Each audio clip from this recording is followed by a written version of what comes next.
ఈ తాగి తాగి సగం లివర్ పాడైపోయింది అనుకో, నేను ఇంకా తాగుతా ప్రభు తర్వాత వస్తా అంటే మొత్తం లివర్ పాడవుతుంది కదా, భయంకరం అవుతుంది. స్టేజ్ అనేది నిన్ను ఆ తోవలకు దేనికి టైం అవుతుంది. కాబట్టి బుద్ధి లేని కన్యకలాగా అయిపోతావు నువ్వు. విన్నరు కానీ సిద్ధపడలే, కన్యకలే. అందరూ చర్చికి వచ్చేవారే కన్యకలు అంటే, అందరు కన్యకలు అంటే అందరు క్రైస్తవులే. 5 మంది బుద్ధి గలవారు, 5 మంది బుద్ధి లేనివారు. బుద్ధి గలవారు ఎందుకు? ప్రభు చెప్పినట్టు చేసిండ్రు, ఇది మంచిది కాదా, ఇది మంచిది కాదా, అయిపోయింది, ఫినిష్డ్. ఇంకా 5 మంది ఏం చేసిండ్రు? నేను నమ్ముకున్నా, ప్రభు వస్తాడు, నేను క్రైస్తవుని, చర్చికి పోతా అని ఉన్నారు. ప్రభు వచ్చిండు, తీసుకొని వెళ్ళిపోయిండు. సిద్ధంగా లేరు వీరు. సో మీరు కూడా పోయేది ఏంది? నన్ను అడిగితే ఖచ్చితంగా నరకానికే,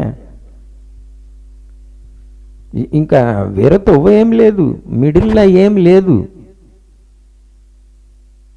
మీరు అటు సైడ్ పోయిండ్రు, మరి ఎందుకు వస్తుండ్రు? అటు సైడ్ అయినా పోయినరు. ప్రభు చాలా చక్కగా చెప్పిండు. ఇప్పుడు మీకు నేను జవాబు చెప్పాలని అనుకున్నాను. నిఖిల్కి కూడా, నువ్వు చల్లగలేవు, వెచ్చగలేవు. నువ్వు వెచ్చగా ఉన్నావు, ప్రభు ఏం చేస్తాడు? ఉంచేస్తాడు. వెచ్చగానైనా చల్లగానైనా ఉంటే నీకు మేలు చూడు. ఎందుకు? పోయి తప్పిపోయిన కుమారునిలాగానైనా బుద్ధి వచ్చి వస్తావు, అందులో ఏం లేదో ఉన్నదో అని. నువ్వు అటు కాకుండా ఇటు కాకుండా ఉన్నావు అనుకో, మధ్యలో ఉన్నావు నువ్వు, దేనికి పనికిరావు.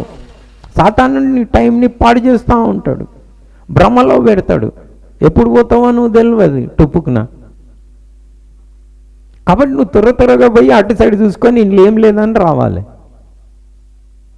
లేదు, నువ్వు ఇంట్లో సగం అందులో సగం ఉంటావు, నయా పైసకు పనికిరావు. లాస్ట్కి మేలేది ఉంటే అటానుండు, ఉంటే ఇటానుండు.